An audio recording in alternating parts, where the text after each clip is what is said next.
It's my feel-good breakfast show.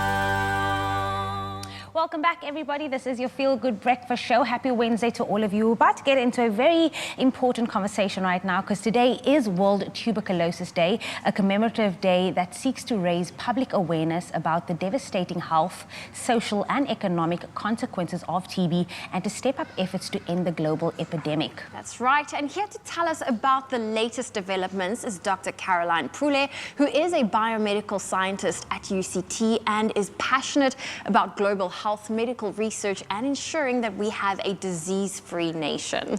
Good morning, Dr. Caroline. Welcome. Thank you. Good morning.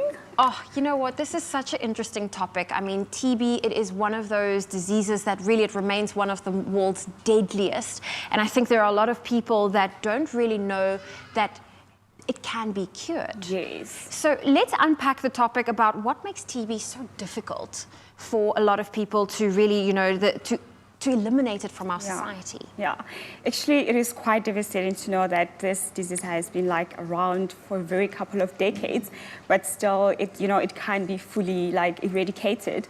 But I mean, there's tons of factors that play a role here. Firstly, the treatment itself, it's about 6 months to have normal treatment for TB, and that sometimes people can't be able to finish the course, and when they can't finish that, it causes them to have, drug-resistant TB, which is due to evolution of mutations which happen. And then because of that, now they have to take treatment for a very longer time due to other forms of TB. Secondly, as we know, TB, according to the WHO, is a poverty disease. Yeah. And we know mostly people that are highly prevalent is people in disadvantaged communities. And these people, some of them don't have good jobs to afford good nutritious food and all of that. And some of them lack education about the disease. And another thing, we're still trying to get the best TB vaccine because we had BCG, but it's a bit old and it's not very well, suited for adults. So there are tons of challenges, and co-infection with HIV too makes it really, really hard. But there's hope, hopefully, with time. Mm. And again, today is all about raising awareness with regards to this topic. Absolutely. With regards to the developments, where are we against the fight against TB right now? That's a very good question because due to the challenges that we had with COVID-19, it has taken our progress a bit further back. Nevertheless, I can go back to 2015, post-2015, when the WHO had this strategy of Stop TB and TB strategy, which was quite good in terms of saying in the next 2030, we had it as one of the sustainable development goals that we want to end TB. We want to ensure that about 80% of TB incidences are dropping, 90% of TB deaths are dropping, and there has been improvement in terms of that due to research being done by different organizations. But nevertheless, because of last year's incident, it had quite implications on this, which has led us back with about 12 years, giving us statistics to 2008, and this was given by data from Stop TB, where they published some statistics, and it was so sad to know this was from the data from South Africa and India, which are two of the other countries out of the 8 countries which have high burden of TB.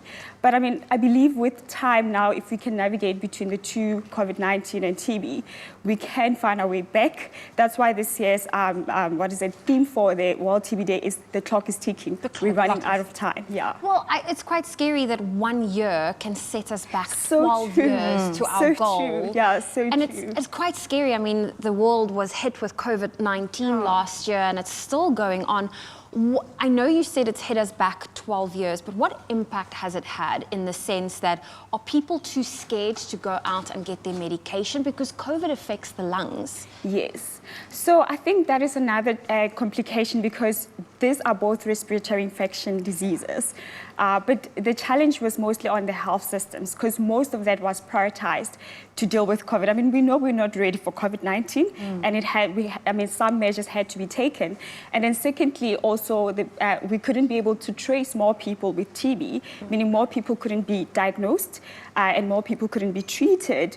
Some of them couldn't be able to go to the hospital, like you mentioned, to get their medication, clinics. But again, also some people, we couldn't know if they do have it or not. And And the challenge of TB, the way it's spread, if someone has TB and they're not aware, they could literally spread it throughout because it's an airborne disease. Yeah. You said earlier on it's known as the poverty disease. Obviously, that is the biggest myth ever. But who then is more at risk for contracting TB? Truly, yeah, if you put it in that context, mostly it's people or persons who have medical conditions that weaken their immune system. For instance, people that have had other diseases like HIV, co-infection, and we just found out also like people with COVID-19 are at 3 times, being susceptible to getting TB. Sure. And then we also have substance abuse. People who are doing like substance abuse, they could get it. People with diabetes, they could get it. Challenging also the elderly people are always like at the risk. And also people who have traveled from countries with high TB prevalence, yeah, they could get it. Or someone who have had it, a contact, meaning having latent TB, yeah. Okay. I think, like, if I think of the different symptoms of TB, the only thing that's coming to my mind right now is a persistent cough, but surely there should be more symptoms to look out for. True. It's so funny because during my time when I was doing my PhD on TB, sometimes when I had some of the symptoms, I'm like, oh my word, I need to get myself tested. It just plays around with your head. It makes you crazy. Absolutely. But you're right, definitely. It's not only a cough, but also with the cough, it's a persistent cough close to 2 to 3 weeks. But there's other symptoms like when you feel like you have fatigue, you have chest pains, and also you lack of appetite, coughing blood, and also sometimes if you also, you're feeling a little bit dizzy, but you're not sure what is happening. And the other one, which is also very important, is when you do that cough, when it's very consistent, the kind of cough that you have. Because it also can get you like where you have your headaches and all of that. Sure. Yeah. But there's quite tons of them, and chills. Also, when you get chills, yeah, you do have it. So that's why if any of those symptoms, go get yourself checked out at the doctor. Definitely. Please do. It's very important. I mean, it's better to know if you do have TB or not, so that it can be fully treated quickly. Yeah. Well, the time is now. Time is ticking. Of course, today is World TB Day, a day commemorated since 1882, and it is designed to build public awareness about the global epidemic of TB and efforts to eliminate the disease. Again, thank you so much, Dr. Pule, for joining us this morning and just opening up this conversation with regards to TB. Thank you very much. And I just want to say something to the people. I just want to say to South African citizens, it's very important to please, if you see any of the symptoms, get yourself tested, just so that you make sure that we get it treated quickly, because we're tired of having lots of people dying with something that could be treated. We don't want you to get more other forms of TB. Oh, thank you. Well, thank you, Dr. Caroline Pule, for sharing that information. So if you do have any of the symptoms or you missed any of this, we do have the clip available for you on YouTube. Awesome.